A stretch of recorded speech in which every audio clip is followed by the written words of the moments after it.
everywhere we go, people want to know who we are and where we come from. So who are you and where do you come from? My name is Amy Lowry and I'm from Clondalkin. And what was it like growing up in Clondalkin? Yeah, it was actually good. Like, we moved around quite a bit. Right. So we would have lived in, I think, about 5 different houses in Clondalkin. Yeah. Really? So it was a lot, like. And why? Just because my stepdad at the time did really well with his business. Right. So every time we moved to a bigger house. But it was in Clondalkin. I never changed school in Clondalkin. Yeah. I went to the primary school all the way up and I went to secondary school all the way up. Then we moved then again when I was 16 down to Wicklow, down to British Bay, which I hated because like I was doing my leaving cert and like I was at that awkward age where you have to leave your friends, you're not driving. Actually, I did my leaving cert like from down there, but my mum used to get up. We used to leave the house at 6 a.m. I'd have the duvet on me and I'd be like, the typical teenager, like fuming that I had to get up so early and go up. But the business that my mum and my stepdad were in, she worked for him. So the business was in Clondalkin as well. So we'd get dropped off at school and then she'd go to work and then we'd have to walk down to the job and wait for her to finish work. So it's kind of like, did you hate leaving? I hated leaving. Yeah, I hated leaving Clondalkin at that time because, all my friends were there and everything, and it was hard, like uprooting again. So yeah, needless to say, I stayed a year and then I moved out when I was 17. Oh, did you? Yeah, I was just like, I can't live down here anymore. And I was like, I rang my nanny and my granddad and they were like, yeah, you can come and live with me. So I moved again to Blackrock. I was there till I was 19. You were a real wanderer, weren't you? It gets more. At 19 then I left and I rented in Clondalkin then with friends. Yeah. And then after that then I went to live in Australia when I was 24. Okay. On your own or with pals? I went with one friend, Emma, and we went to Thailand for a month and then we went down the coast and then I was there for like 3 years. I met my husband over there as well. In Australia? In Australia. Yeah, he's actually from Donamead. Yes. So, yeah, it was mad, like going to all the way over to the other side of the world to meet someone that's like an hour, not even an hour away from you. Yeah. But yeah, it's just the way it worked out. And did you just come home together then or did you two travel or what did you do? No, well, I was there that was my 3rd year there and it was his 1st year. And then my mum got sick and I was only seeing Gavin 6 weeks. So, when you're at that stage of you don't know whether the relationship's going to work out or because at that time I had to go home. Like I was like, I'm definitely going home. I have to help her, What happened? Where? She got diagnosed with ovarian cancer. Yeah. So, and she was due to come over to Australia and spend 3 weeks with me and she had the flights and all booked. And how old was she, Amy? She was 46. Yeah. Yeah, she was really young. She had me when she was 17, so she was a really young mother. So we were kind of like sisters more than anything else,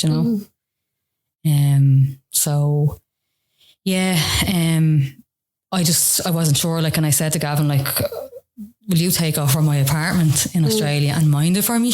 Because I want to come back. Obviously I did at this stage, we didn't know what the situation was. I knew my mum was going to have to start chemo and she was due to start 6 sessions of chemo. Ovarian cancer is obviously really aggressive. So he took over, he left the place he was living and took over my place to pay the rent so that I could keep it. And I left most of my stuff there. And the job that I got at the time, they were really supportive and they were like, your seat's still here, when you come back. So that was September 2012. And then I left then in October. And my mum was due to start the treatment, I think 3 days later. And I kind of wanted to spend a bit of time with her before she started the treatment because I know that you can change on the treatment and she did so. In what way change? Don't tell me about that. So you like, she was a bit more like, how do you put it? It's like she was on something, like on meds, like, you know, so it was like she was a little bit, like her behavior would be a little bit different in the sense that she might be, well, obviously she was emotional anyway because of what she was up against, but just you're just like you're not your full in your full senses all the time, so you definitely, you know, you lose a little bit of yourself type of thing. So I actually got delayed on the way home in Abu Dhabi, and I said to myself, I'm just going to go out and I'm going to go on a trip, like, while I'm here, even though I'm on my own. And I was really nervous, but I was just like, I'll just do it, like, just to do it. And I met another girl from Ireland that was on the same flight as me, who had been home a couple of years before me, and her mother had like a brain injury and she had passed away. So it was real weird just getting into this Jeep, and we were going dune bashing over in Abu Dhabi, like, and like, I just felt like this is strange, like meeting someone that has been through like probably something that I'm going to go through. And then anyway, I got home then, and she was at the airport. Bring me back to that moment. In that moment, isn't it mad how, and you said this while we were having a cup of tea, how small the world is. And you were probably supposed to meet her because maybe she was going to calm you down, or... It's mad. Like, I booked a trip. I went up, had a nap, came down, jumped into this Jeep literally with the driver, and then she was sitting beside me, and her name was Elaine actually, and she from Donegal. And I always remember, like, because it was just it was like maybe she was sent to me to show me that you can get on with life, or you can do it, like, you know. It was just mad that when I look back at the situation as to who was sitting beside me, you know, in all of this. So yeah, I do believe that people are sent to you, and different situations are sent your way for whatever reason. Like, I do get that, like, you know, quite kind of spiritual that way. Yeah, then my mum obviously came to the airport to collect me, and she always stood on the left hand side of when you're walking through the left hand side, and she was there. And I remember just seeing her, and she just looked really ill. And I had only been home in the April, and she'd put on this, like, a 27th birthday for me. It was like a 30th, by the way, but she put on this big birthday in a pub, and had a cake and a DJ and everything, like, and it was lovely, like. But she was feeling like quite a lot of pain in her stomach at that time. And I used to say to her, would you go to the doctor? Like, you know? And she was like one of those women that, like, if she was in pain, she'd just suffer and she just let it go. Like, her pain threshold was really, really high. So obviously by the time she went, actually, they misdiagnosed her originally with Crohn's disease, and they were going to start her on medication for Crohn's, but she had another test done in her stomach, and it showed up. It's called peritoneal cancer. It's in the lining of the stomach. Okay. So that's it was like that was a secondary source of the cancer. So that's what actually, so then they delved further, and they realised that it was in the ovaries as well. It was hidden in the back. So anyway, I got to see her, and I got to spend, like, I think 2 days with her before she started her treatment. And you have to get your blood. She had to get her bloods done first to make sure that she had the right white cell counts, I think, at the time, and everything was good to go. But it was a real scary journey. My mum's a real positive person, and I just didn't see a fight in her from the start. And it was really difficult for me to see no fight in this woman that was like the light of the room. Everybody loved her. She just had a real magnetic, like, personality, and she had, like, a real way of making you feel like you were her best friend. And, like, she could have had 12, 20 best friends, but you were her best friend. When you were with her, you were her best friend, and you felt so special. And that's just, it was a gift that she had that not many people have, but she had it, like. So to see somebody that was so full of life and young and helped so many people. She did a lot of work with people that had addictions. She got into Trinity College at the age of 40 when she didn't even have a leaving cert. And she studied addiction. and she helps so many people, like, and that was just her calling. Like, she was just like kind of like an earth kind of angel type of a person, you know. So yeah, like, so just to see her at the very beginning of the journey with no hope or no, like, we're going to get through this, was really disheartening.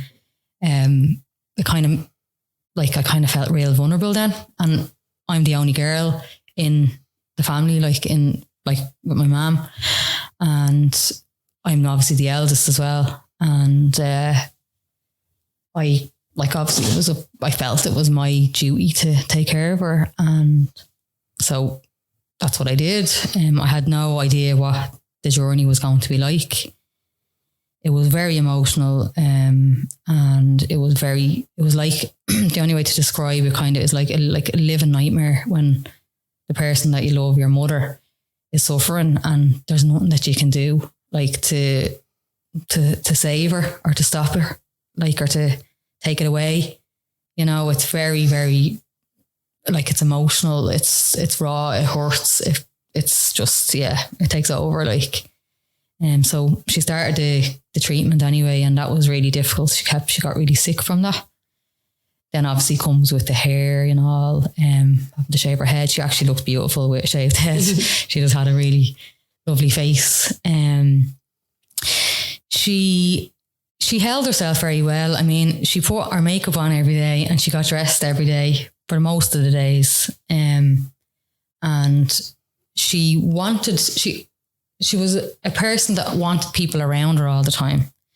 So we had 3 different timing of visitors a day, 3 different people, which was heavy because I'm the type of person that if I was emotional, like, I need a bit of time to retreat and to, you know, just get my head around it.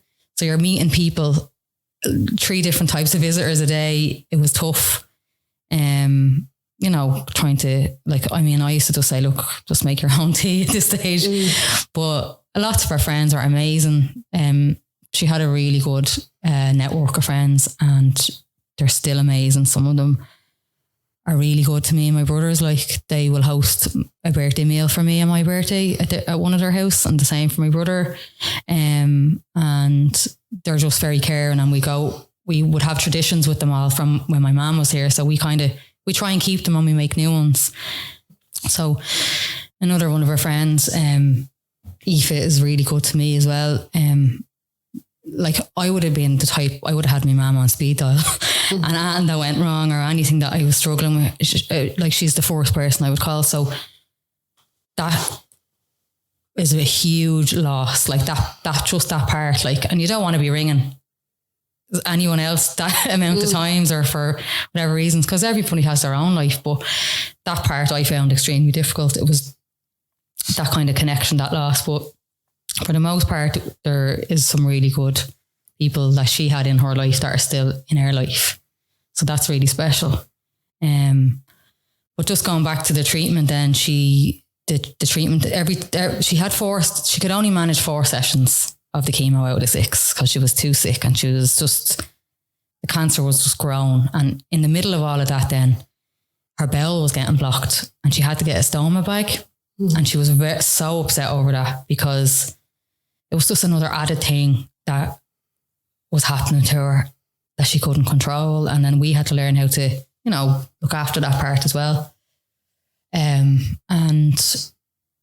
yeah, it was sad. Like, she cried every day for 8 weeks at one stage. Like, and I just found that horrific. Like, it was just so upsetting. Like, she kept saying, like, I don't want to leave you. And her whole life was her kids, like, and, you know, it was just sad, like, very, very sad. So I just said, like, I need to go to counselling. Like, and I actually, like, went to counselling while she was still alive, because I was finding it really hard. It was overwhelming. And, like, it was just painful. Like, it was painful for all of us. And the dynamic, I don't know, like, the dynamic in a family that has cancer is mad, because everybody is so sensitive and everybody's triggered. and somebody could come in one day, like a visitor could come in one day and say, Jesus, it's freezing in here. But my ma could have said to me, oh, I'm fucking too hot. And then you're like, is she insinuating something? Like, you know, you get real sensitive around different things. And I felt like that was kind of, I was overwhelmed by other people as well. And like, you don't know how I feel, you know, and, but look, that's kind of where it was at. And I remember my mum going to a hospice, like just for a meeting, like, but she said to the lady, like, oh, Amy wouldn't want me in a hospice. But not that I wouldn't want her in a hospice. I want her to be where she wanted to be. But I don't know, at the time I didn't feel like, how can I do this on my own? We had no, like my dad wasn't there. My dad wasn't with my mum either at that time. So there was no male figure or anything in the house to sort of to help out or to alleviate or to relieve stress. I just felt like that a lot of it was on me, and I was her carer, and I was her, you know, her only as such in that sense. So I started counselling while she was alive, because I was actually grieving her while she was alive, because I knew she was going to be gone. And she said she didn't want any more treatment after 4 rounds. And then in the January, because it was the January then 2014, they said she was terminal. Were you angry with her for not getting any more rounds? No, I wasn't angry with her, but I remember thinking, like, would you not try, like, you know, the CBD oil and all the different things and all? But she was very much, for someone that was so positive, she was very much someone that wouldn't agree to, like, she said no to anything like that. Like, she just was just like, no, like, I don't want to, like. So it was I was probably a little bit taken aback. Well, I wasn't angry with her, but we did have, like, there would have been a bit of, like, there was a few arguments, and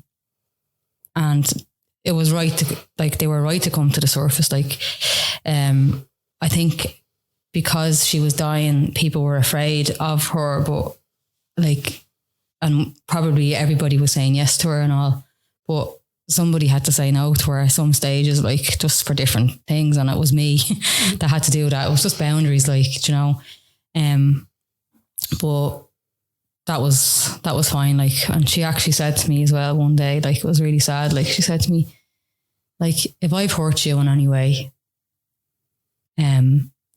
would you tell me what, you know, I want to try and solve it before I die, because I want to make amends before I die, she said. And I was like, ma'am, Jesus, no, like, I don't want to talk about anything like that has gone on or anything that's happened, because you're dying and it's not the right thing to do for me, but I really appreciate it. And, you know, but that's the type of person she was. She wanted to make amends and, you know, just make sure that I was going to be all right. But in these situations, like, as I said, like, emotions are high, the dynamic changes, like, everybody's life is falling apart. Like, me and my brother's lives were just, like, crumbling. She was our glue, like, everything. She was our everything, did everything for us. So it was hard, like, you know. So you're very wise though for a 27-year-old going through all that, leaving your life and then making those decisions. Like, yeah, I don't know how people have strength. And when I speak to other people and they go through grief or they go through cancer with someone, I don't know how. I honestly don't know how or where you get the strength from. Yeah, it's like, what I'm saying, like, it's like it's painful when you're going through it. Like, you feel all the feelings of, you know, when it's like a heartbreak, but like it's a double heartbreak of pain and anguish. I suppose for me, that's what grief feels like when it's at a heavy stage, quite at the beginning, or if somebody's here and they're dying. That's how I would try and describe it. Like, you know, and that's why I felt like, you know, going to counselling at the time, I was away from everybody. I was able to talk about how I felt to someone that didn't know me, and it was easier. It wasn't a family member. It was I could say what I wanted, and I could feel okay about that too. And I think that's important, especially with, you know, people not feeling guilty if they feel upset or hurt or angry, you know, when they have a relationship with someone that's dying as well. It's very important that they're human, and everybody has the right to feel their feelings, you know. Mm-hmm. And I think that's what I took from that. But Gavin, or my husband now, he came for a holiday. I came home in the October, and he came for a holiday in December, and we went away for a week to Barcelona. And my mum had a chat with him on his own, and he didn't tell me what she said to him until she passed away. But she told him to go. He had, like, his visa was up in March in Australia, and she told him to go back to Australia, right?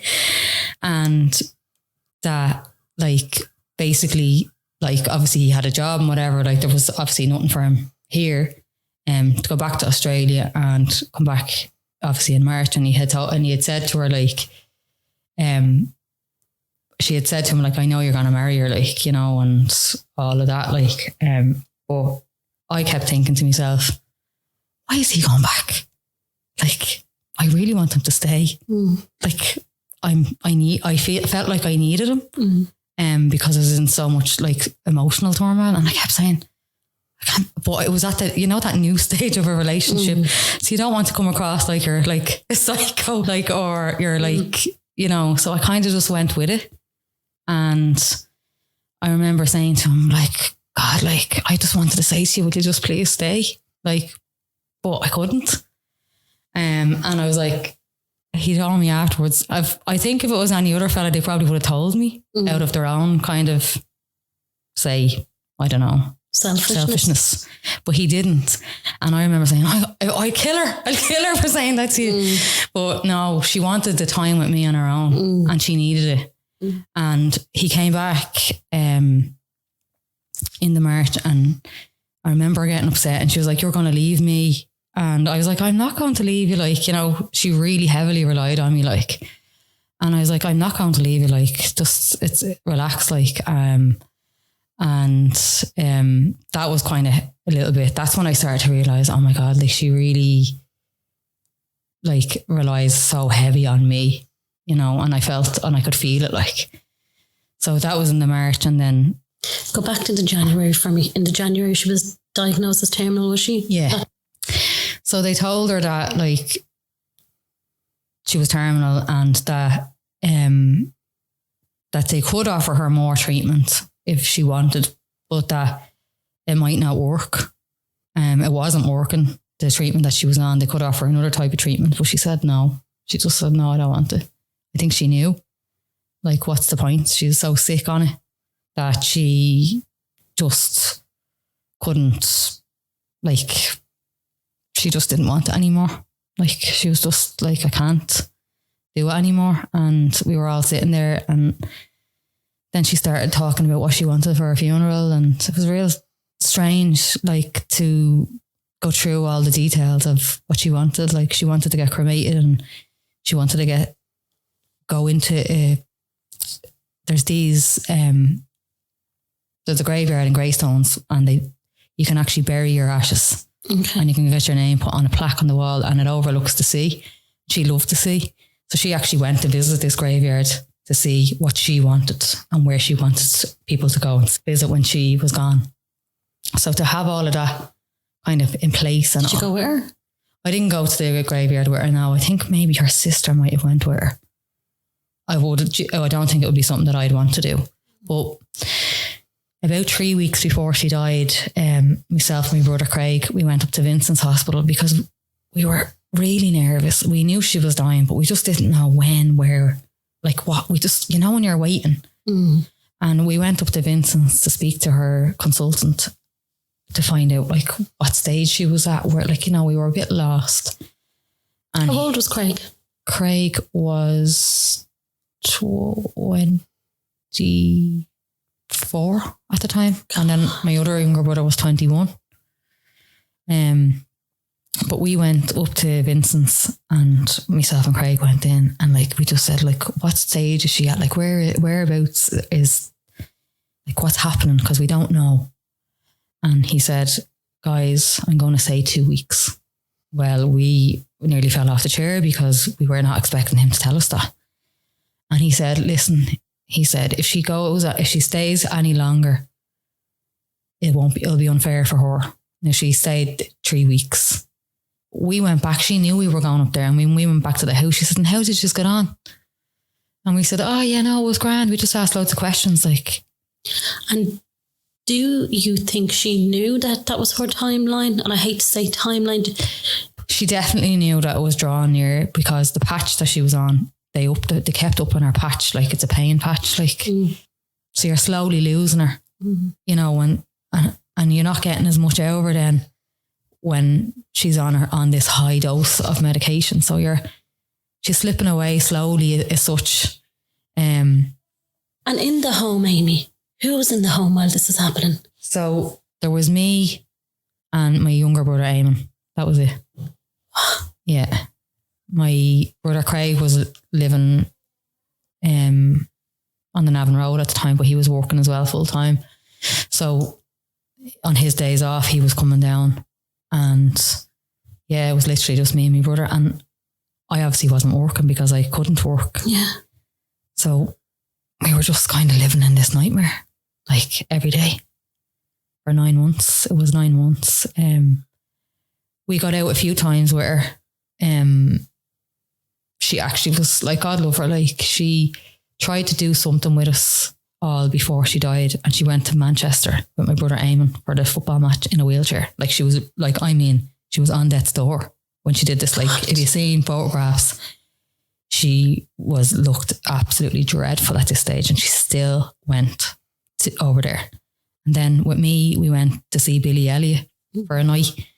And it was random because I put up, I think at the time I was on Facebook, and this girl that I used to live in an estate that I lived in when we first moved to Clondalkin, and hadn't seen her in about 20 years. And she said, why don't you stay with me? I live in, I can't remember where she lived in England, but I live in so-and-so. And if you get the dart or the train, I was going to say the dart, we'll meet you at the thing. So I said, what do you think? Because my mum knew her, like, she would have been my best friend as a kid. Like, yeah. And I said, will we go over to her and stay with her? Like, it'll be nice to see her, someone that we know, and we might feel safer because you're so ill. So we said yes. So we went and met an old childhood friend, Katrina, and she met us. And obviously my mum had the stoma bag, so it was a bit difficult. And then, like, that burst when we got there, and had to try and go into Boots, and then she was crying, and it was really emotional. Like, we got on the wrong train then on the way to the airport, and it was snowing, and the two of us just cried. Like, it was very, very heavy, like the most heaviest, like, time with her I had. We knew she was dying. We knew there wasn't much time left. That was like the April, and she died in the May. So, but she fought for us. Like, she went out of her way to make something happen for us before she passed. You know, that's the type of person she was. She fell asleep loads of times in the Billy Elliot, but it didn't matter because she was just so nice that she was there, and she made it there. Like, a month before she died. Like, that was her. She just wouldn't let you down. Like, so that's, like, kind of where it's at. Like, then the week, obviously, that she died, it was a Monday, and I had come down the stairs, and I could hear her calling me, but her voice was gone real shallow. And I went into her, and I kind of got a sense, you know, when you just get a sense like that, maybe today is the day, like, because you're waiting every day and you don't know, and you've never been through this before, and you've no manual, you really don't know what's going on. So anyway, I came down to her, and I rang her friend, and I put her on to her, and she just told me that she loved me, like, and the palliative care had come in, and she changed the pump. And I was near close to 3 o'clock, and she was like, she's going to go soon. Like, she's going to go really soon. So I think you all should come in. And you know the way people tell you, like, whisper in their ear and tell them to go, like. So me, Craig and Eamon were, like, around her bed, and we started singing this song to her. it was a song that we used to sing as kids in the car with her, because she used to always let us, she'd put on the music and she'd let us all blare it out and scream our hearts out. She was a real cool mother. Like she was a young mother, so she was hip, and she just let you be who you want to be. And we started singing this song, and it's from the Kelly family. And I don't know if you ever heard of them. They're an American band. They're like real hippie, long haired and all. But it's called Sometimes I Wish I Were an Angel.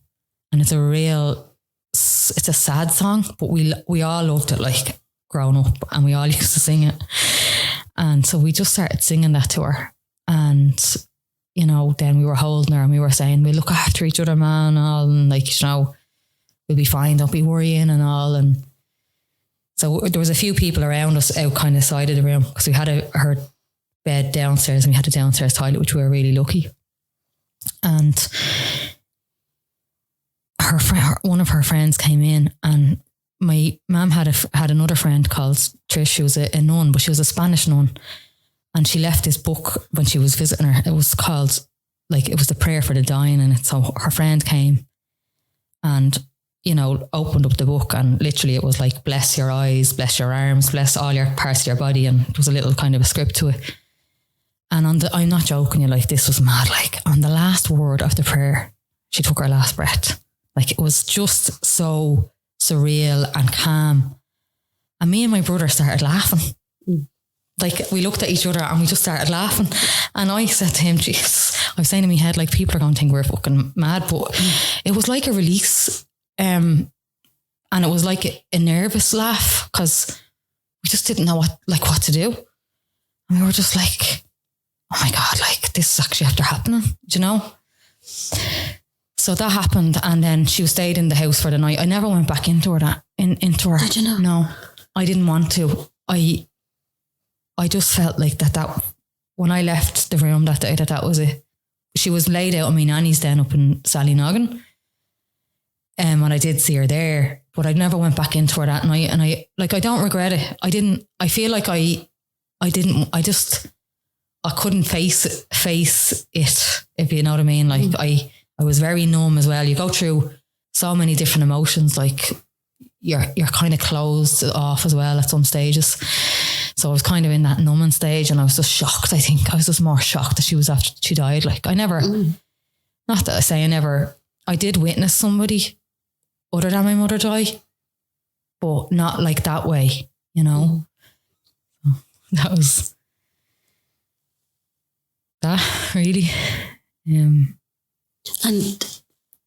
did you feel that like there was a relief? There was, you know, that she'd gone because she was so sick.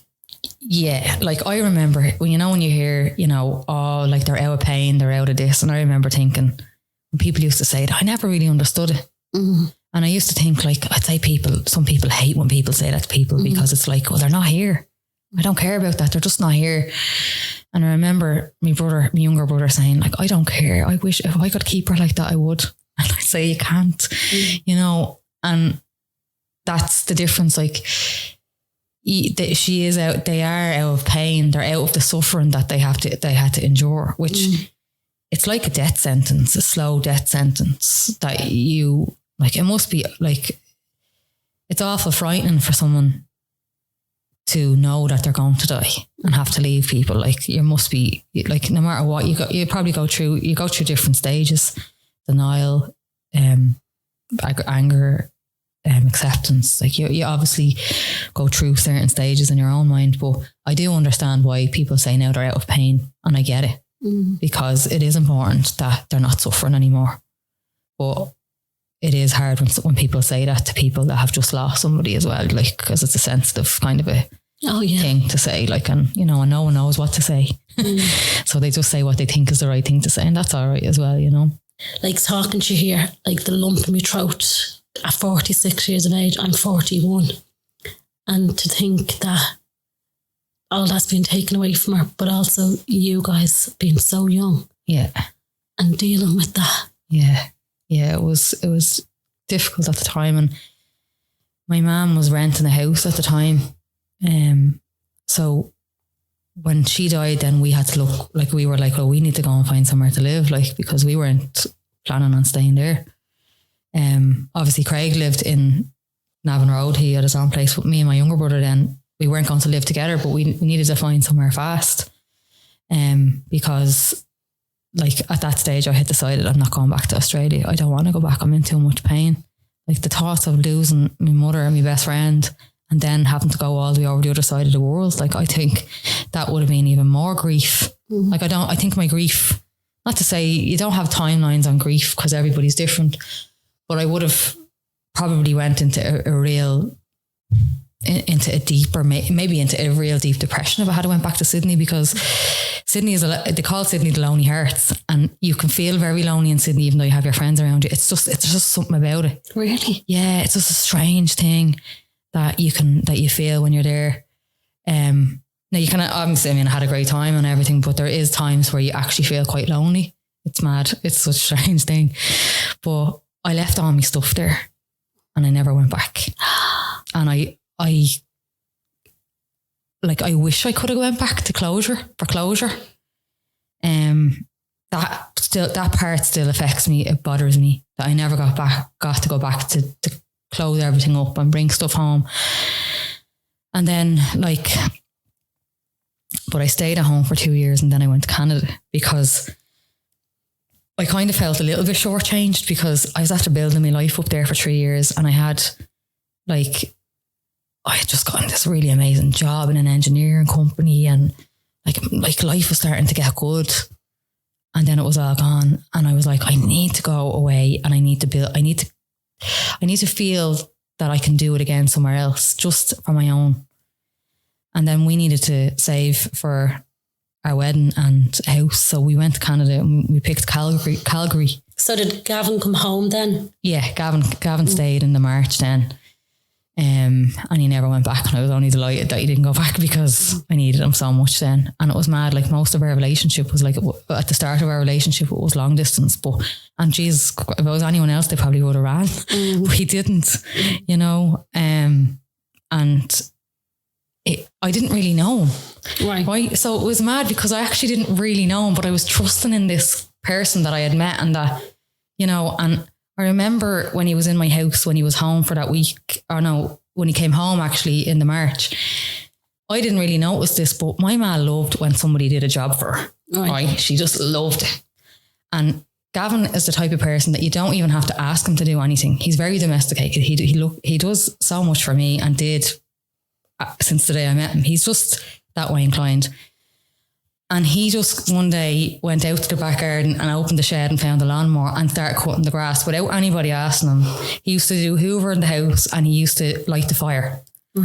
And my mum, I remember her going, like, she'd give you loads of praise when you did that for her. Like, that's why she had everyone doing things for her, because she was great at giving the praise. But I remember thinking, like, he hasn't even, no one's asked him to do that. And that was the first time I started to notice, like, what kind of a person he actually was, you know, that he was a doer, you know, and that I really liked that about him, because he showed compassion and care in a different way. And he was the only new person that my mum had to meet. And she actually really loved him and liked him. And, you know, I was delighted because he was someone that she liked, you know, and she just wanted me to be happy anyway. And yeah, so that's when I started to kind of go, oh, he's actually really good. Like, I knew by him that he was a good person, just by the way he got in and did things without even asking. And yeah, it was just, that's the start of how I got to know him, I suppose. You know. So he was there when your mum passed. He was there to support you with all that. Yeah. And then how long was it after that you just made a decision then to? So we said we'd stay for 2 years in Ireland, and we saved money, and the visas for Canada came about, and it was like a lottery to get them. So you have to set up like an account on the Canadian website, and they release a certain number of tickets. And on the first round, Gavin got his and I didn't get a chance to get mine because I was working late. So I didn't get the chance. So literally the second round was us sitting in an internet cafe, like with the click of the mouse, everything filled out, ready to click as soon as they went live. Yeah. So it was really exciting, but like, it was like, it determined like our future in a way, because it was like, if I don't get this, then we can't go, like, or else you're going on your own. But no, so I got it and it was amazing. And we picked Calgary. It's not a place that many would pick in a way. We could have went to Toronto or Vancouver, but Calgary is closer to the Rocky Mountains, Lake Louise, Banff, all that, which is it's amazing, so beautiful. It's like a postcard. But you can save money there, right? Because it's cheaper to live there than it would have been, and to get a place you need to have a job, which we didn't at the time. We went over there with no jobs. We left our jobs. Everybody thought we were mad, and people say, have you got a job? No, but I knew inside of me that I could make it because I did it before. But don't get me wrong, I was nervous. I was so nervous that I had done this, but I thought, no, let's like start off at the bottom and work your way, like whatever you have to do. And we went to visit this apartment, and Gavin said that he had a job and he was starting it in 2 weeks to this guy called John Downey. I never forget his name. It was actually, he's Canadian Irish, but he said, yeah, I'm starting a job in 2 weeks. And it was like he manifested the job because he did start a job in 2 weeks. So he started off ahead of me, and then I got a job, and then it was like just a part-time job, and then I got a full-time job in a water company over there, and I stayed there for 2 years, and I met like, you know, so many different nationalities who I'm still friends with. Like my boss was Indian, my other friend was Colombian, Carolina, and then like I just had like so many different types of nationality as friends, and we all got on great and still talk to them today. And they said to me, like, if you're ever coming back, there's always a job there for you and all, you know. So they were lovely. They were it was like another family, I suppose. It was very emotional leaving because I'd built up like a real good relationship with my boss, Gloria, and she was a real like a mother figure. She was an Indian mother figure, and there was just a special bond I had with her, and I was very emotional leaving her because I knew that was going to be gone. So that was tough, like leaving there, but I knew that we were going home to get married, and you know, life was going to be good, and we were going to give it a chance then in Ireland. Like, so that was that was kind of the sort of story. And then Amy, the reason I reached out to you for the podcast was because of your situation. I didn't know that side of your life and what had happened, but the reason why I asked you to sit down with me was because of your personal situation. Yeah. So you got married to Gavin, and then how long after and what happened? So we got married in 2017. Throughout 2019, like I looked at my hand and I had these lumps on my hand. They were small enough. I'm trying to remember back to when I first started to see them, and I can't really gauge that. You know, when something is on you, like a mole or something is after popping onto your skin and it starts to grow, and you're not really sure how it got there or when it got there. So at the end of 2019, I started to wake up in the middle of the night crying, and in so much pain with these lumps on my hand. And my husband, Gavin, used to say, that's from texting. So I had no sympathy. And in fairness, I was a mad texter. Like I would be texting going 90. I was real fast at texting.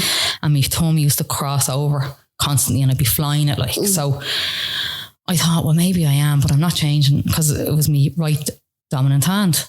So I wasn't getting sympathy from him, and I was still flat out texting. So I was just kind of accepting that this was my issue, and I was after creating this lump on my hand.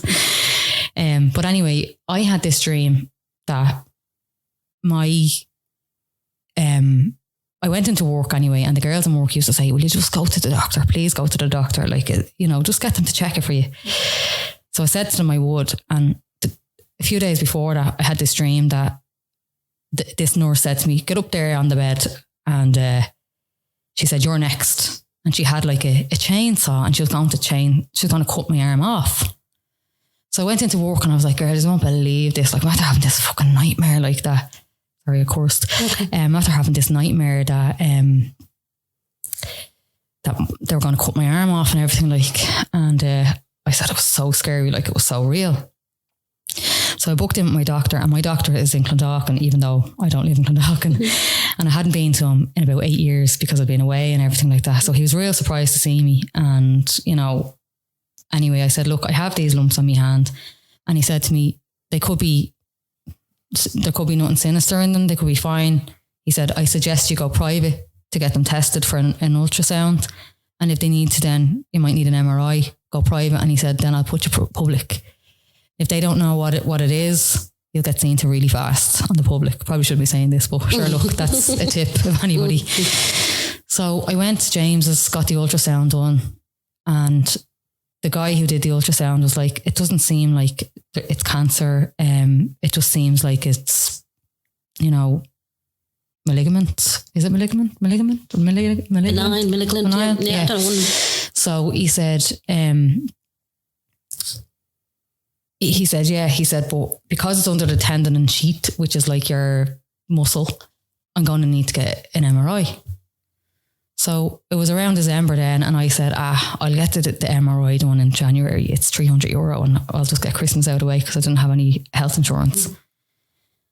So I waited anyway, and I went over to Clane Hospital and I had the MRI done, and you have to lie flat out like Superwoman, and you have to put your hand in this box, and you're not allowed to move for 20 minutes. And the pain of it was excruciating because it was squashing the lumps that were on my hand. Now that lumps there was 2 of them at this stage, and they were really, really, like, they were really hard. How big were they? How would you say, like, could I describe them as? I suppose half the size of a mandarin. Wow. So half if you cut a mandarin in half and you popped it on your. This is on the palm. The palm of your hand at the very end where it connects to your wrist. Wow. Yeah. So there's 2 big lumps there, and I got a call a few days later from the private, for public to come in and have a look, to speak to the plastic surgeon. And she said, I went in anyway, and she said to me, oh look, she said, yeah, I'll be able to peel them off. She said, but she said, if they might have damaged the nerve, and if they've damaged the nerve, you'll have to take one out of your leg. And I was like, she said, that's worst case scenario now. And I said, yeah, okay, that's fine, because we'll have you in next week. I was like, this is great, like 9 days or something it was, turnaround for public. So I had booked, I was going to Liverpool on the Saturday, and the operation was on, the operation was on the Friday. Was it? Yeah. And I was thinking I'm after getting that date, so I probably won't go to Liverpool because I'm after getting that date. And about 3 days later, she rang me and she said, I'm really, really sorry. She said, I've spoken to another consultant. Your results from your MRI have come back. And she said, we need to get a biopsy done on the lumps that are on your hand, because like he's looking at the report and he just wants to be sure. She wouldn't tell me anything. Mm-hmm. So I was like, right. She said, come in as normal and have the biopsy done. You'll have it under anaesthetic and then you can go home. So I thought, right, I'll have the biopsy and I'm still going to go to Liverpool because like, what's the point in not missing it? It's not the operation, it's just a biopsy. So I went in, I had the biopsy done, felt all right, went to Liverpool the next day, YOLO. I went back to the hospital. I got home then on the Monday and I was hungover, and on the Tuesday I was due into to meet Marliese, the consultant, and my brother Craig's husband is a doctor. He's a GP, Joe. And he told Craig to go to the appointment. With me, with Gav and himself. Now, I didn't know that Joe was going to come, but Joe came, but he stayed out in the waiting area. But when I seen him, I thought, something wrong. So I went in and Marliese just said to me, Amy, it's not good. She said, you have cancer. And I said, what? And she was like, yeah, you have cancer. And she's like, we don't even know if it's a sarcoma or a melanoma. So the biopsy that we did, we're going to have to send it back over to the UK for further testing to find out what type of cancer it is. And I remember saying, which one is the worst? And she said, both of them. And all I thought about was, I'm going to die, because my ma died. I never got to tell you, my dad died as well. My best friend Richie died of cancer. Like, so there was a lot of people that were close to me that died of cancer. So I just thought, I'm going to die. And it was the most sinking feeling I've ever had. And I remember Gavin's nose started bleeding. He was shocked, because he's either been telling me that it was from texting. And then he's just like, what? Like, his nose started bleeding. Craig was just like, and I just kept remember thinking, oh, we're back to this again. Back to our family again. And like, oh my God, like, I'm going to die. And I felt really sad for Craig, my brother, because I didn't want him to have to go through, or Eamon have to go through this ordeal again. So she said, I'm going to get you back in tomorrow for an MRI, or for not the MRI, the CT scan over the full body to make sure it hasn't spread anywhere else. And we won't have the results for the MRI till the week after. So I was like, right.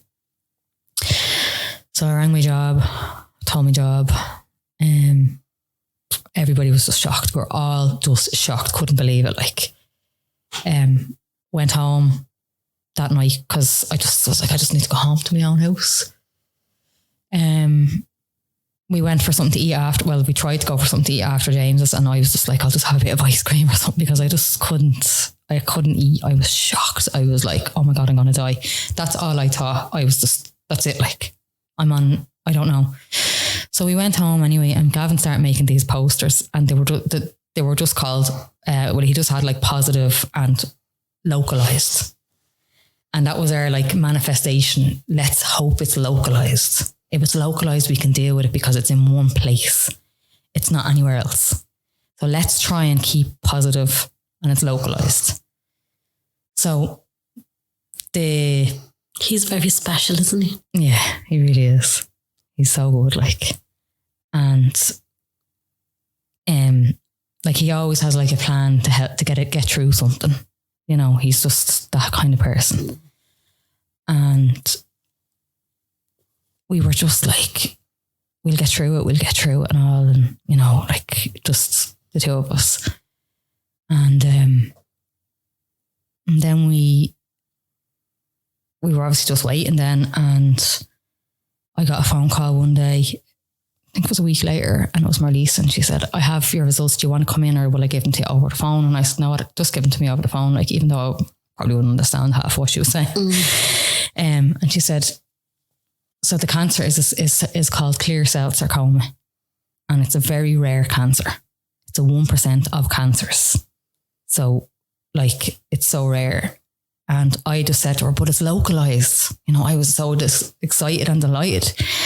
And she said, yeah, it's localized, but she wasn't giving me anything. So I kind of felt from her, like, even though it was localized, it still wasn't good. But I wasn't tapping into it, because I wasn't allowing myself to tap into it, but I knew I could feel something. So I was ringing everyone, it's localized, it's great. And everybody was just like, relief. Like, everybody, it was like I didn't have cancer anymore. Yeah. That's exactly what it was like. Yeah. It was like it didn't exist anymore. It's localized, should be grand. Stacey said the exact same thing, because her nanny died of cancer. And Stacey said the exact same thing, that when they were told it hadn't spread. Yeah. Everyone was like, oh, so you don't have cancer anymore? Yeah. She's like, no, I still have cancer. Yeah. It just hasn't spread. Yeah. And it's mad, because it's like people take the foot off, and you're just like, I still have cancer. Like, I still have it. But yeah, so that's kind of what happened then. So I was kind of like telling everybody delighted with life, but I had gotten like somebody rang me. Oh yeah, I got a letter in the post that Marliese was looking for a second opinion from this other doctor, an orthopedic guy from Kappa, Dr. Alan Malloy, and it was like just for a difference of opinion. So I was like, right, well, I'm due into her, I think, the following Monday for the whole team they're all after having a discussion. But he wanted to see me on the Thursday. So they were going to try and cancel that. And I was like, no, but sure, I'll go to him first, find out what he says, and then I'll go on the Monday. So myself and Gavin drove over to Kappa. And at this stage, COVID was really hitting. And it was only one person allowed in the hospital. So this was like in Kappa. So I said, Gav, you wait out in the car and I'll run in. And I was waiting on the outside, and his secretary was called, her name is Mary Gavin, and she's a lovely woman, right? I knew by talking to her on the phone, and she just kind of came out and she came straight up to my face and she goes, are you Amy? And I goes, are you Mary? And she said, how do you know? And I said, I know. And she said, are you on your own? And I said, no, my husband's out in the car, you're not allowed in. And she goes, I think you should go and get him. She goes, I'll come with you. And I said, okay. So I ran out, rang him. I was like, you need to come in. Like, I was like, what are they going to say? Hadn't got a clue. Like, honest to God, I was really clueless. Like, so he came in. I was sitting there, met Dr. Amy Lowry. He pulled the screen up of the MRI. And he said, you can see here, this is where the cancer is and it's spreading. He said, it's starting to spread in your hand. There's a wing on the right and a ring on the left. Can you see that there? It's starting to spread. He said, you know that this cancer is extremely aggressive and this is going for your lungs. So he said, we need to get rid of this as soon as possible. And I said, yeah. And he goes, so do you know where we're going here? And me and Gavin looked at each other and we said, no. He said, you're going to have an amputation. And I said, what? And he said, yeah, you're going to have an amputation. He said, it's the only way that we can guarantee that you'll survive. So it was basically a matter of life and death. And I just remember thinking, I just couldn't comprehend it. I was like, how on earth can I lose my hand? Like, how can they take my hand off? Like, I was just shocked, like absolutely. Like, to hear you have cancer, you're shocked. To hear then you have to have an amputation, it's just like, is this real? Is this a dream? What is going on in my life? Like, honest to God. And I was looking at Gavin. Gavin was like, is there nothing else you can do? Can you not just remove it out of the hand? Like, he said, I tell you what, he said, this is the way it is. He said, if you have cancer and it's the size of a 5 cent, he said, in order to get clear margins, you need to take out the size of a €2. And I said, so where are you going to be taking it from? And he's like, 5 centimeters below the wrist. And I was like, what? So Mary Gavin came over and showed me like where 5 centimeters was. And I just was like, oh my God, like, how can this even be real? Like, this is shocking. Like, I was just devastated and I was like, I can't even tell me friends. I was like, I can't even process this. And he's like, I'm really sorry. He was like, you're a young girl. Like, you shouldn't have to go through this. But he said, if you don't get rid of that and if we try and cut that out, he said, we're not guaranteed that the particles or the cancer is going to be in your fingers and that's still going to get to your lungs. He said, like, the cells could be duplicating in other places. And he said, your hand would never be of use. And he said that if you kept your hand, it would be like, kind of limp and kind of, brought in like that. And he said, eventually it would get infected and you would have to get it amputated. So I was just like, oh my God, like, how am I going to, like, even like, that's your front house, is your hands. You do everything with your hands. You do more with your hands than you even know you're doing with your hands. And if you were to lose a hand, you realise what you're missing. But people, obviously, I never even entered my head that my hands were so important to me. Like, I just never would have. I would have just totally took them for granted. So I left and I just rang my brother and I just was like, you just won't believe this. Like, you just literally won't believe this. And I was like, I can't. And I said, look, I'm not telling anybody. I knew everybody was waiting to hear how I got on. But I was like, I can't talk. So I said to Gav, will you just drive me to Krispy Kreme? because I need sugar. And we went and we got donuts. And then I was like, Gav, I was like, my hand, I'm going to lose my hand. Like, ow. Like, and we were just both floored and so emotional. Like it was just like, oh my God, how am I going to survive? Like, what way am I going to be? Like, like what? So I went back into Marliese then on the Monday. So that was on the Thursday. And Marliese said to me, Amy, we've all come to the conclusion. We've had a meeting with the team and we think it's the best choice for you. It's the choice that will keep you alive. And I'm so unfortunate that it is, but it's the right decision. And I said to her, when is it going to happen? And she said, this week. And I nearly died. And I was like, what?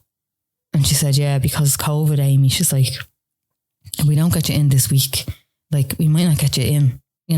This is high priority now.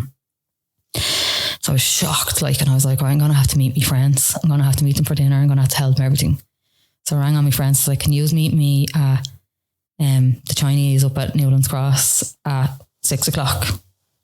And they were like, yep. I got a phone call and she said, you have to come into the hospital tomorrow. Your bed is ready tomorrow and you're going to operate on the 18th of March. So Paddy's Day, I went into the hospital and on the 18th of March I was going in for it was going to be operation. What did you tell your friends? So I'm sure they were probably thought I was going to say I'm pregnant or something or whatever. I don't know what they thought, but it was a real weird thing it was a shocking thing. They never would have thought, I didn't think it. So they were not going to think it. So they got there anyway. And I just said, look, I went over to CAP on Thursday and I told them just what I've told you there about the scan and what Dr. Malloy had told me. And then I just told them that I'm going to have my hand amputated. And they were just shocked and very upset, very emotional, and just couldn't believe it. Like, just shocked. Yeah, really shocked.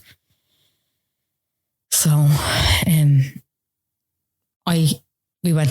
before I went to see them, we drove over to Penny's and my brother ran into Penny's and got me pajamas and stuff like that for the hospital. And I was just nervous and I had said to Marliese, is there anybody else that you know that this happened to? Like, I need to talk to them. I need to talk to someone.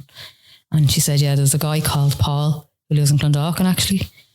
And I'll give you his number. I'll get his number for you. So he gave the hospital my number and was so nice of him. I rang him the day before my operation. He had sarcoma in his right dominant hand. And he had to have his right dominant hand amputated too.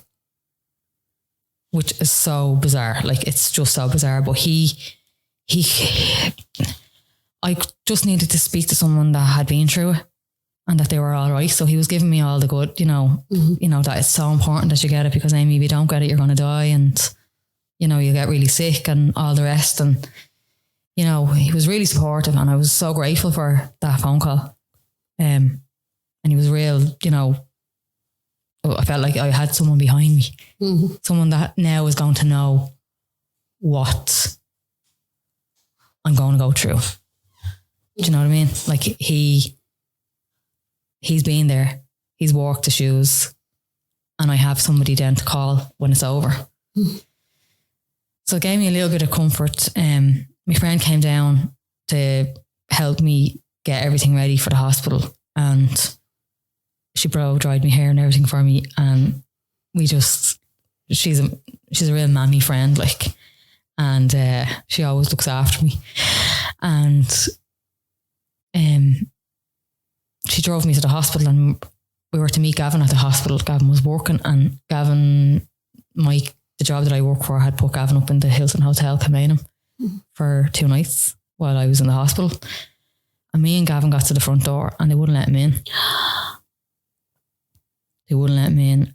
And this was probably one of the most horrific parts of this story is that I couldn't understand.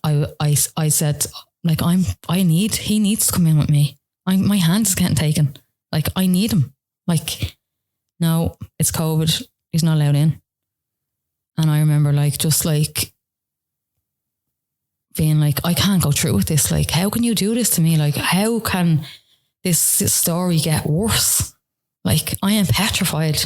I have to go in and have my hand removed and my husband can't be with me. And I remember bawling, crying, like, I mean, sobbing. And I walked over to the wall and I had my suitcase with me and I was like, oh, I can't go through. I can't go through. I just can't do it. Like, how can I do it without you? Like, and do you want a cup of tea? Yeah. So you go into hospital and Gavin's allowed to come in with you then? No, I go into James's and Gavin's allowed into the reception. Okay. But he's not allowed to come into the room or into the ward with me. He's to go then. So I'm in bits at the wall, crying, thinking I can't go through here. Like, how can I go through here? Like, to get my hand amputated and you can't be there. Like, how unfair is it? I'm on my own. I'm really on my own. Like, and this is so scary. So anyway, I just calmed down a bit and I just said, right, just go in. So I went in to St. John's ward and I was petrified, like, and they were only allowing people that were dying into the, like, say if your ma was dying, you were allowed to come in and visit. It's just for the dying. That's who were allowed in. So they were allowing people. So there was a woman in with her mother in front of me because her mother was dying. And anyway, then the guy came around that evening and he marked on my arm where I was going to be amputated. And that was really weird. There was a pen mark with an arrow. The next morning I was petrified, like absolutely petrified. And I was crying, like, and I got onto the trolley to be wheeled down and this woman that was wheeling me down, she said to me, what are you getting done? And I was just like bawling. I was like, I have to have my hand amputated. I have cancer in my hand. And she started bawling.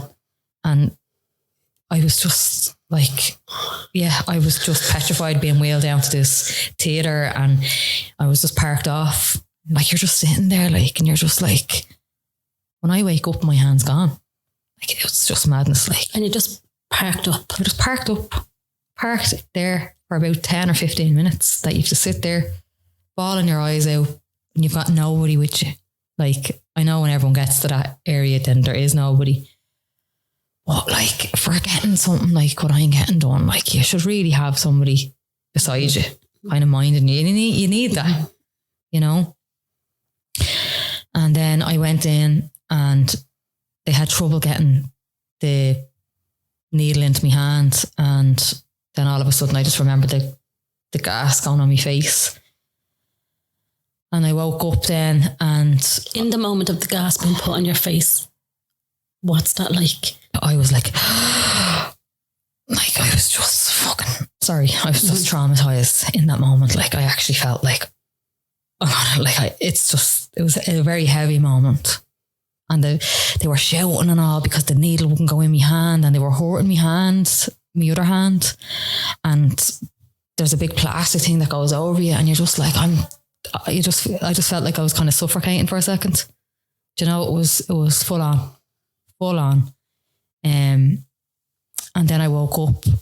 Like, I actually love waking up from an anaesthetic. I actually love it. I just love the feeling. And I love when I wake up and everything is magical. Like, it's just amazing. Like, and life is so wonderful. And that's how I woke up. I looked down and my hand was obviously gone. There was a big, huge bubble bandage at the end of my arm. And life was amazing still because I was on this medication. And they wouldn't let me out because my heart was higher than it should have been. So I had to drink water. And I remember different nurses were coming over and they were saying, what happened to you? And they were real intrigued about me, like, you know. And I remember saying, can I see my husband now? Like, and they were saying, yeah. So I was all geared up and excited and, you know, finally came through, was allowed leave. They put me in a wheelchair. I was high on life. And when I got to the room, I was like, where's my husband? And they're like, no, you can't see him. And I was like, what? It's like, why did you tell me that? Yeah. Like, that's like, they obviously told me to keep me calm. Yeah. Like, but it was just terrible to tell me that as well. And then get there and you're not allowed. And I said to him, well, I tell you what, I said, I need a wheelchair. I need to get down to the front door. You're going to need to let me go down to the front door because I need to see him because I haven't seen him. And I need him to see me to make sure that he's all right and that we're all right. So they said, we'll have a wheelchair for you at 8 o'clock. So I was able to arrange to get down to the front door. But obviously I was on morphine and, you know, you can just press the pump every 15 minutes or whatever. And I was sitting in my bed and there was this woman on the not facing me, it was the second one to me, but she could see me through my curtain. Like I'd be kind of a private person in a way that I wouldn't care to go out and interact because it was just off my head anyway. And I was just, you know, in my own little world. And I could see her through the curtain and the woman beside her, she was another older woman and she was giving out to her. And the girl that I could see looked at me and kind of rolled her eyes and I rolled my eyes and said, you know, you're one. There was 2 other women in the ward. And I remember feeling, as much as what I had gone through, I actually felt lucky. And I know that sounds so odd because what I went through was horrific. So that was my first evening back. And then I got a lift down to meet Gavin at the front door and I got to see him for 10 minutes. And like, what was that like?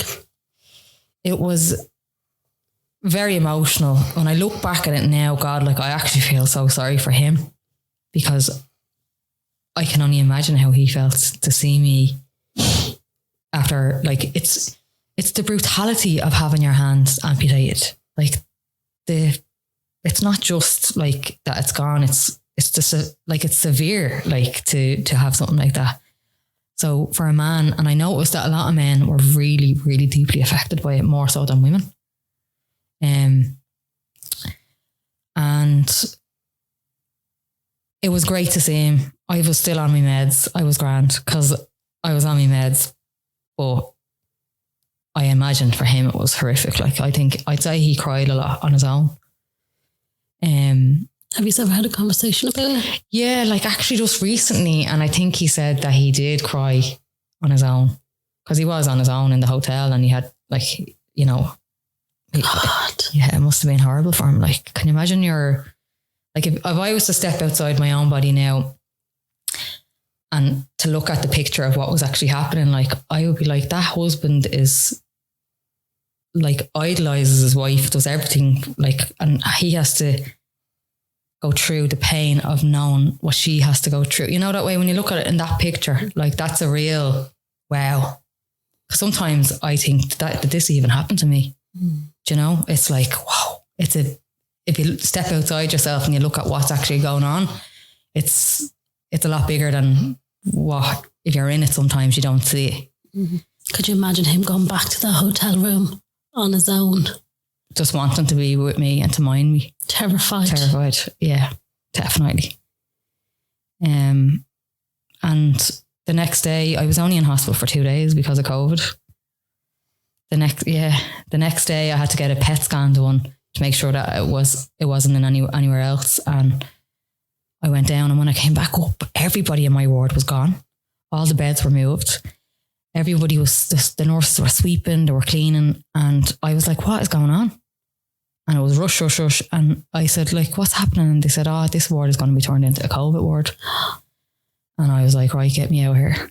And this nurse came over to me and she said, here, a piece of paper, Lily's number. This is my 85-year-old friend. So I rang her when I got home. Actually, sorry, before I got home, I had to go to the chemist and get my medication. Bearing in mind, I was told nothing about my medication at all. I was just saying, this is what you're on, OxyContin, Oxynorms. And then the nerve tablets. And I went to the chemist, and while I was waiting, the guy who did my ultrasound walked up to the chemist. The guy who said it was benign. And I was like, oh my God, I'm actually faced with the man who told me that it wasn't cancer. And I just was really angry. I wanted to say something to him, but I didn't, because everybody everybody in life can make mistakes.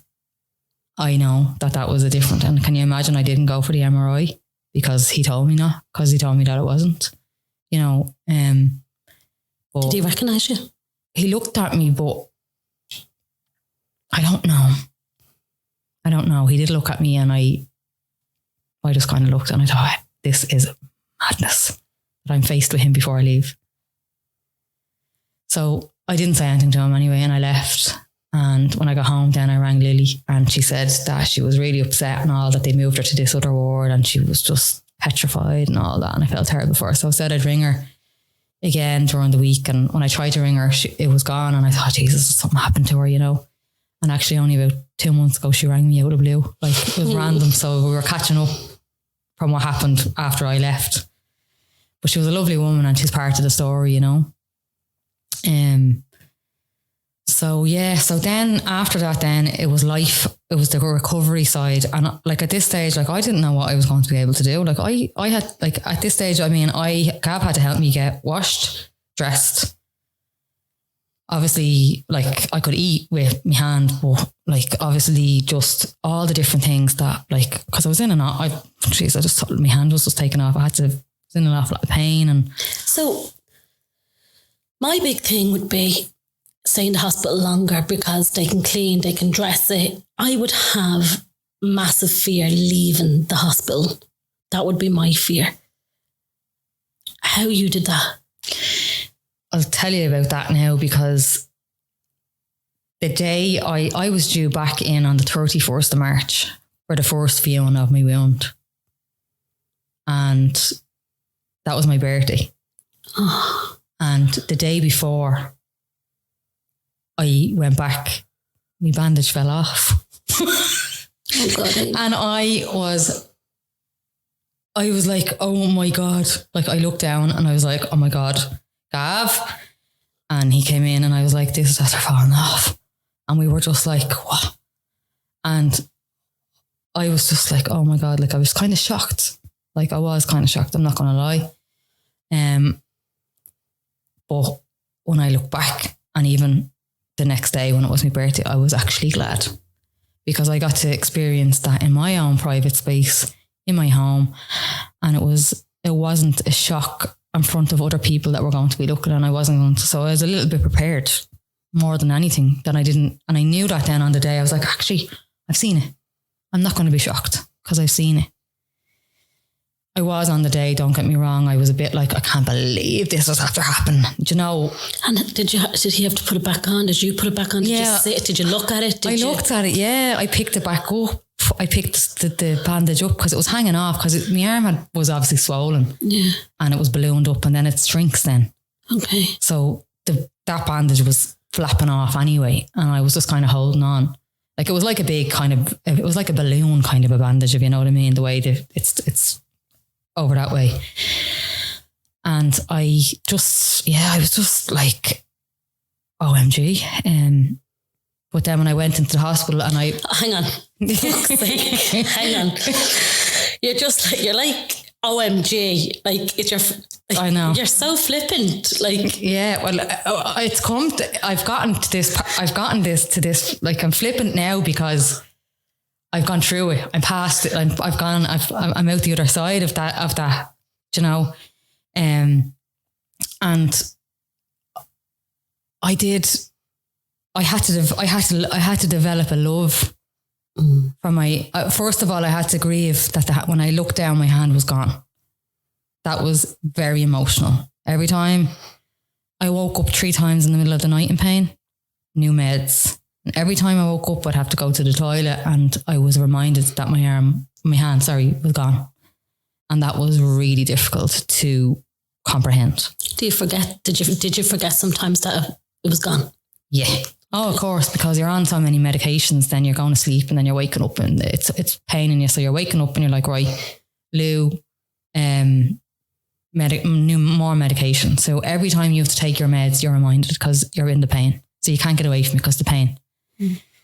So I grieved my hand for ages. I cried. I had to get a lot of acceptance and a lot of love for my arm. that I didn't have at the time, because it was new and it looked very different to me. And it was healing, and it was, you know, there was a big scar at the front of it, and it was very delicate, and it was almost like a newborn baby. And I had to love this newborn baby, and I needed to like accept the newborn baby and love the newborn baby and nurture it and mind it. So that's what was going on for me. Mm. And you know, I was really like, with, you know, what does Gavin think? And, you know, I was in that headspace for a while. And I think at the time, if I look back on time, Gavin was quite angry as well. Gavin isn't an angry person, and he doesn't express his anger really. You never really see him angry. He's very, he's a case of raw kind of a person, and he deals with anything that's negative in a really different way than anyone, which is great. But I could see that he was kind of angry. There was also a bit of like, in relation to the medication. So Joe was like getting me off that now to Gavin. And I was like, I'm not coming off that now. The hospital gave me that medication and I'm taking that medication. And if the hospital say, I'm taking it. So my brother Craig and Gavin and me kind of had a little altercation, and I was like, you're making me feel like you are making me feel like I am mad, that I'm doing something wrong. I've literally just lost my hand, and you guys are telling me not to take my medication. What's this about? Like an intervention they were trying to have? Kind of. And this was at the very beginning. So I was just like, leave me, really leave me. Like, guys, I am struggling here. Like, so I understand everything now. So the medication that I was on is highly addictive. It's basically hillbilly heroin, and it's a big epidemic over in the USA. And there's a documentary on Netflix about it as well. I always said I'll never be addicted to it, because I hate taking tablets anyway, and I hate the fact that I have to take time, and I'm restricted around time and everything like that. And I'm fed up taking tablets, but I felt like I need them at the moment. Now, when I look back at the dosages, I was on a lot, like absolutely ridiculous amount. It was unnecessary. But again, I didn't know at the time. But I always said, I'm never going to be addicted. I'm not going to be addicted. And it got down to, then I was getting my prescriptions in the hospital.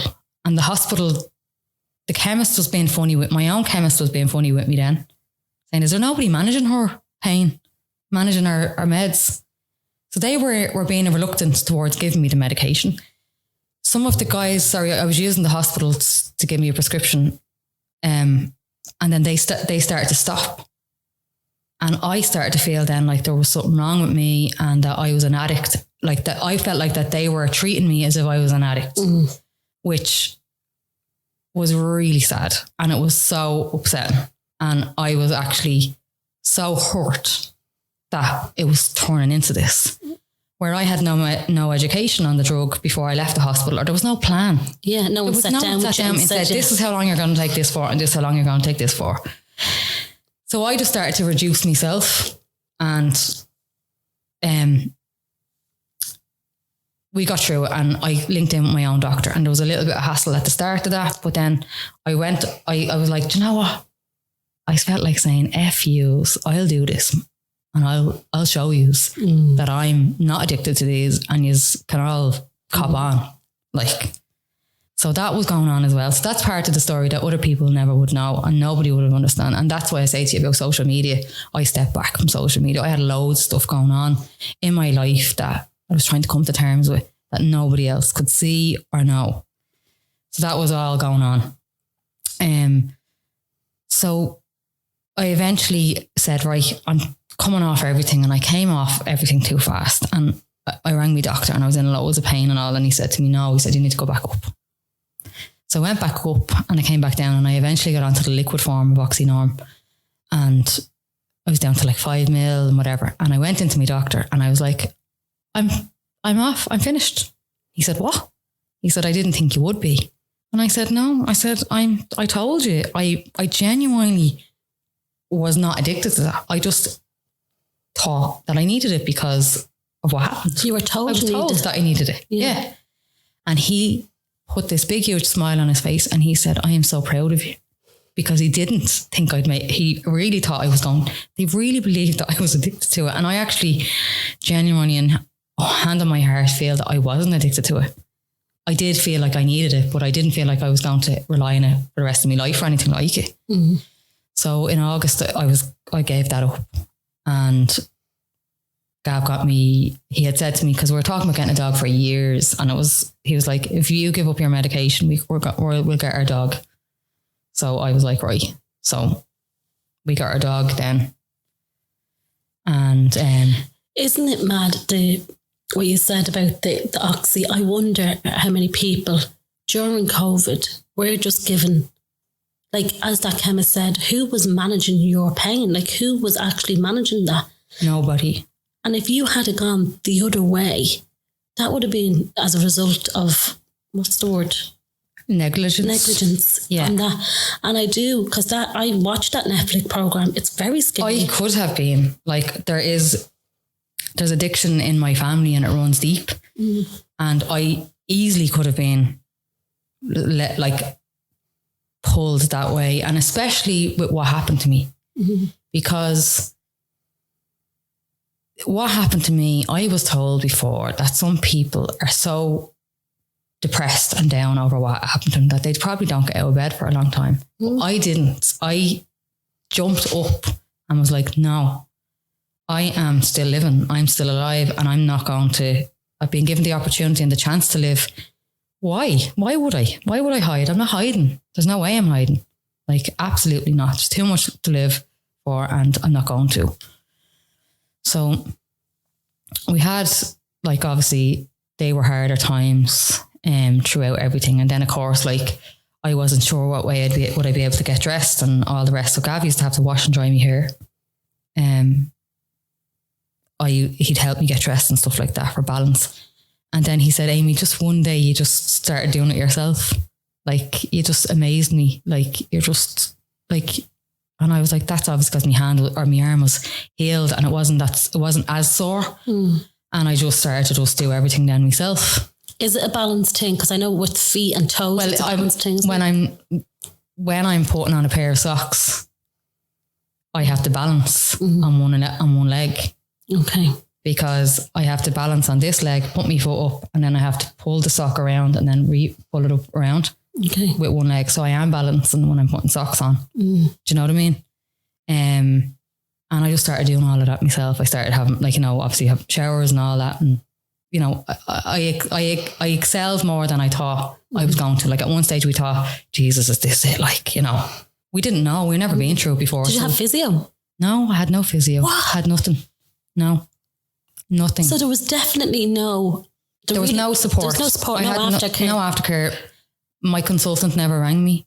And it was week 5 and I was devastated. It was my ma's birthday and I actually went on social media and I cried this day, and it was the only time I ever did that.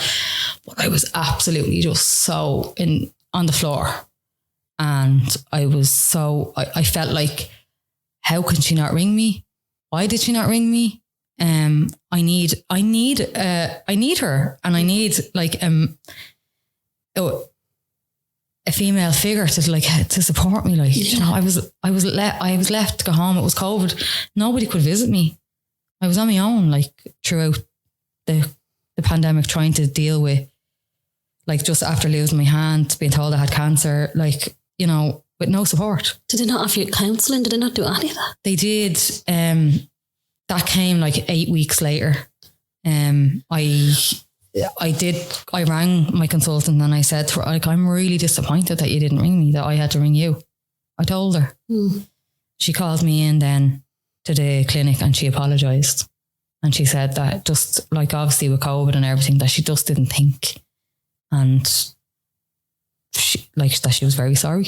I think a lot of things was blamed on, that should never have been blamed on COVID. No, I know. I know.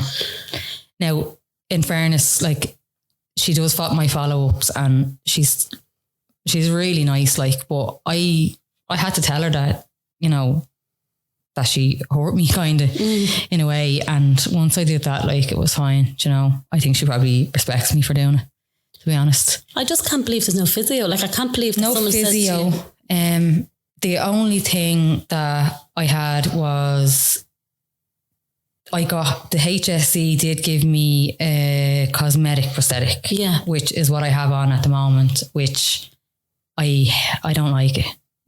And I do put it in my pocket, and I just find it really difficult. So that's another thing that goes on that nobody would really know. Like, I find that part difficult. Like, I find like I'm much freer without it on. Like, I love being at home. I take it off, and I'm comfortable.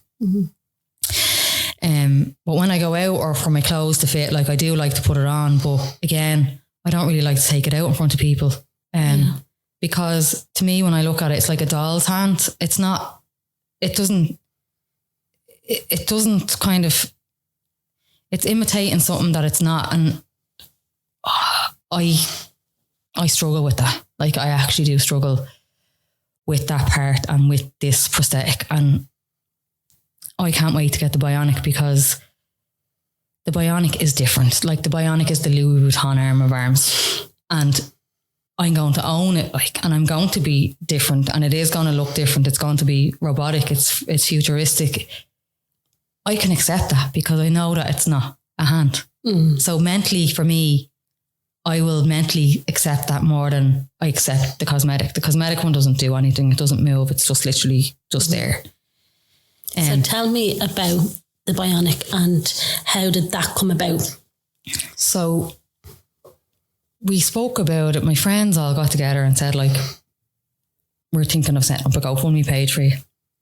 Did you speak to your consultant about it? No, not my consultant. I actually found out about this through Paul, the guy who also lost his hand. Yeah. So he guided me on this, and he taught me all about it. And that's where I got a notion in my head that it would be amazing for me. It's got 8 different grip patterns, so I can get my grip back, because I only have one grip. I'll be able to, like, lift up the cup, put it up to my mouth, close it. I'll be able to open and close the hand. I'll be able to have an index finger like that. There's a good few different patterns on it that I need to train with it. Like, so this will give me back a much better quality of life to have this. So my friends and my brother Craig were like, well, we're going to set up an Amy's Army. And I was like, okay, that's okay. And then I got so far on social media and whatever, and then it was just kind of quiet, like. And my job actually were absolutely fantastic. Like, they are just amazing. Crystal Air Limited, amazing. They're just like, they were like a family to me. Like, I wouldn't have excelled. I don't feel I would have excelled as far as I have if it wasn't for them. Because the job part for me was the most important part, because I was thinking, why don't I have my job? Like, what am I going to do? And la, la, la, la. And I was like, I can still work. I know I can. I was like, I'm going to show them that I can still do my job with one hand. And by God, I showed them. And like, that's how determined I was. Like, if I can still do what I was doing, like, there's no productivity lost. Yeah, like, it was a no-brainer. And they just supported me, like, while I was off. And I mean, at the time, had I have not had an amputation and I was going down the chemo route, like, we're setting you up a taxi account. You're not to drive from your house to the hospital. Wow. You are not under no circumstances to be in traffic and worrying about parking and all that.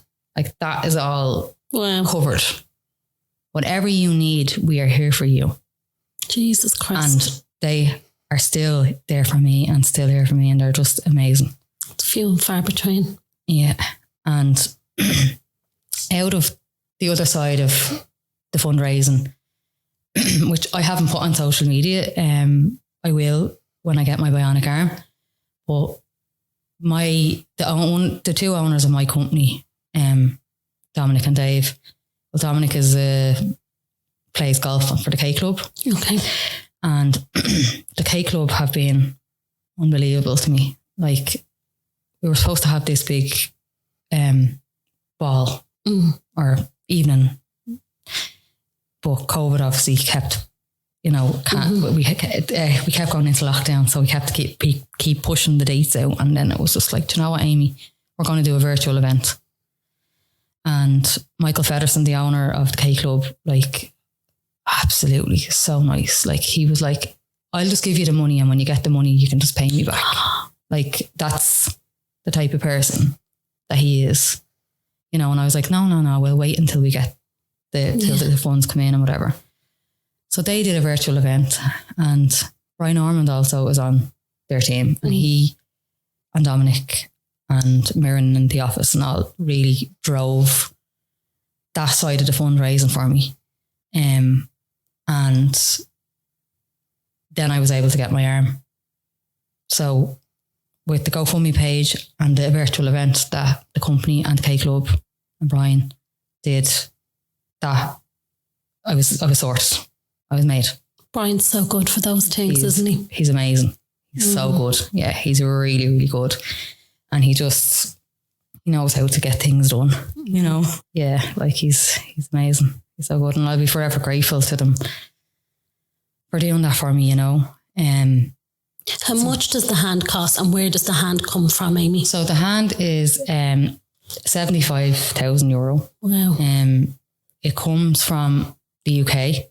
I could also have gotten it in Germany or probably anywhere in Europe, to be honest with you. But there's a link between the UK and Kappa, the orthopedic over here. So we're able to link in with my consultant in Kappa,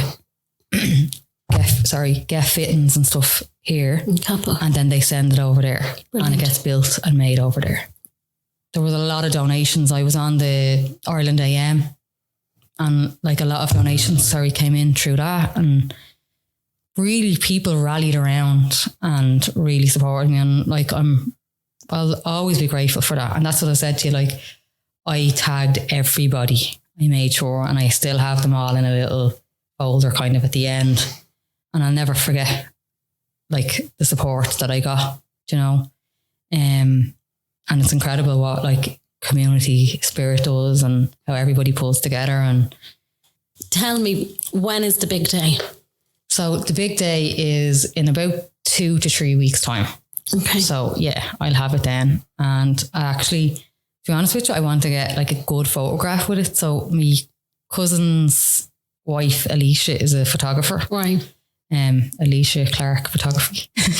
She, I said to her, look, I'm going to get you to take a good picture of us when I get it, and we'll put it up and whatever, and it'll be nice and all. So I'm going to like make it special, like, And you're going to have the procedure. Is it a procedure? No, it's not a procedure. See, there's different types. So there is a bionic arm that you can get, and you can get like a chip put in the back of your neck, but it's very invasive. And I'm not into that, because like, what if something goes wrong? So what this one does is I put my arm into the arm of the bionic, and there's these electrolytes from the Myo cup, and they are placed in the arm, in the shell of the arm. Okay. Because like I still have a lot of my arm. Yeah. So my arm will slide in to this shell, kind of the cover of it. And the electrolytes will touch point my own arm. And out of my own arm, when I move my arm that way, and this way and that way and whatever, because I have to do loads of, I'll activate that to open just through my own actual arm, censoring off the sensors that are built in. We've plugged the sensors onto my arm, and I've done it. I had to put it on. It's like an iPad that has like a spider's web. And anytime I move my hand one way, it will cover the web. So that's the sensor as to what I can pick up and what way I can work it. So it's mad. It's technology today is unreal. Amazing. So it's actually going to just be through my own arm and the touch of my own arm that I can make this open and close and, you know, grab things and. Because everything is like. Everything. I still have all my muscle sensors because they isolated them off in the operation. So I still have them, and that's what's going to act like. That's what I'll be using it. Now it will probably be a bit heavier than the prosthetic that I have, but I'll get used to it. Do you know what I mean? And I'll be able to drive like properly. How do you drive now? At the moment, I have a spinner on the wheel. You know, like the truck drivers. Mm-hmm. And if I'm thrown in a corner, if I'm going right or left, I'll use that because it acts as two hands. So that's what I'm using at the moment. It's just a little kind of a ball that sits on your wheel. But again, when I have the bionic, I'll be able to feed the wheel around, and I probably won't really need it, like, you know. Are you excited? Yeah, no, I'm really excited. It's going to be great. Like, it's going to be a brand new chapter. As I said, like, I'll be the bionic lady. Mm-hmm. But again, it's more kind of like, what's the word? Like, I can't think of the word, but you know, when somebody's like, you're not hiding the fact. Yeah. Like when I have this on, like I'll stick that in my pocket half the time, like, well, the majority of the time, nobody knows us. Nobody will know. I'll know. And I still have to come to terms with that. Like, I find that that's still something that I'm working on at the moment. And I find that that's probably an emotional part of the journey that I'm still in. Like, an example, I went into Marks and Spencer's one day and I had like a tote bag, and I know that I can pack a tote bag. But when I walked in, the guy handed me a basket straight away, and I was like, oh my God, what am I going to do? And I didn't think of just putting the basket down, but I started packing it. And you know, when you're in Marks and Spencer's and you just want everything. Yeah. So the basket was getting heavier, and I started to sweat, and I was like, oh my God, I think I'm just going to leave here now. Like, I'm actually just going to run. I can't do this. And they're like, no, Amy, don't run. Stay with it. Face it. Stay with it. And I had the basket over my prosthetic arm, but I had my prosthetic arm kind of covered with me jacket. And I was panicking. If anyone was staring at me, I was like, they know, like, you know, and I was just like, I was all caught up in my head and all. And it wasn't, there was just two fellas like probably just looking at me like, but I don't see that. I see that they know, like, and you know, and I'm all fucked up about it, like, but anyway, I was like, right, so then I'm on this mission, right? So what hill am I going to? Right, I need to get to the end hill. The end hill, there's no pressure on me. There's nobody going to be behind me. So how all this calculated, this is how I've calculated my time in the centre, in the shops. Like, it's mental, like how I've calculated all these things. So I get to the end hill. There's nobody on the one in front of that, and there's nobody going to come behind me. So I'm like, right, shops are a bit quieter. It's grand. I'm a little bit cooler. So I get up to the till and I start to unpack it with my hand. And the lady goes to me, do you want a bag? And I said, yeah, I have one bag, but I might need another one. And then I was like, what did I say that for? Because now I'm going to have to take that arm out, and I can't. Like, I'm like, I can't. I'm not ready yet. I'm really not ready. And I just leaned in and I said to her, I actually have a prosthetic hand, and would you be able to help me pack that bag? And she said, absolutely. She said, don't ever be afraid to ask for help. She said, like, you're a customer and we're here for you. And she said, do you want me to get someone to bring it out your car? And I said, no. I said, I can do that. I said, and I can actually pack a bag, but I'm just nervous because you're here and I don't know you. And I'm a bit kind of overwhelmed. And I said, it just happened to me this year and I'm really trying to come to terms with it. And I just said, like, you know, I'm just a bit nervous. Like, no, she said, don't ever feel that way and all. So I got my bags and everything and I lifted them up and I left and I cried my eyes out in the car park because I felt like it's not even because I couldn't do it, because I could if I really wanted to do it, but it's because I asked for help. All right. And it was the first time I ever asked for help in this situation, other than, you know, being at home or anything like that, but in a public setting. And it was the first time I voiced it to somebody, a stranger, that I have a prosthetic hand. Do you know what I mean? And that was huge for me, and it's such a big deal. Big deal. A big, big deal. And I just, it's part of me healing, and it's part of, yeah, I know. It's a few tears. Yeah. Just let it out. Sitting here in front of me, you're like, you're like, I'm still coming to terms with it. Like, you're superwoman, you're bionic woman, you're superwoman now, Amy. Do you know what I mean? Yeah, I know.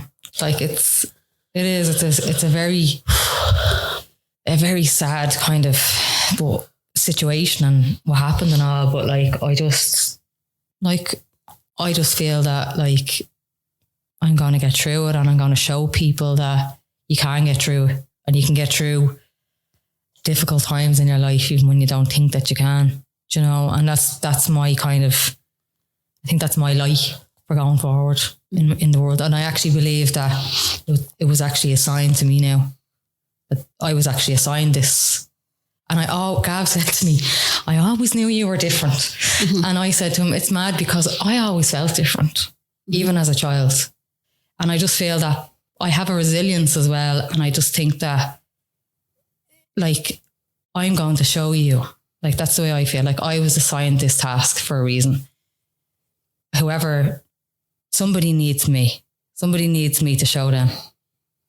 And that's the way it is, you know? And I'll be there if someone else goes behind me on this journey, that I'm there. You know, like the way Paul was there for me, I'll be there for someone else. 3 weeks' time, it arrives here in Kappa. You don't need to go to UK, do you? No, I don't need to go to the UK. It arrives here, I'll go out and I'll probably have a bit of training. And yeah, I'll probably have to do exercises and stuff at home. Do you know what's nuts? That you had to do that on your own. That you had to go and find that. Yeah. Amy, what does the future hold for you? The future holds for me lots of wonderful things, and not dimming my light, shining my light on myself, and just keep going, and lots of different prospects that are going to come to me that I'm going to manifest. That I've already manifested some of them this year. Like, oh my God, so many of them have come true. And I'm just going to continue doing it. Like, and I feel like the future is bright. And by the time this podcast probably goes out, you're probably going to be getting your arm done. Will you come back and talk to me about that? Yeah, I will. I'll definitely come back and talk to you and show you about it. Yeah. And on that note, Amy, we leave it there. Amy, thank you so much for sitting down with me. Best of luck. Thank you very much. Hi everyone, Rebecca here. I hope you enjoyed this week's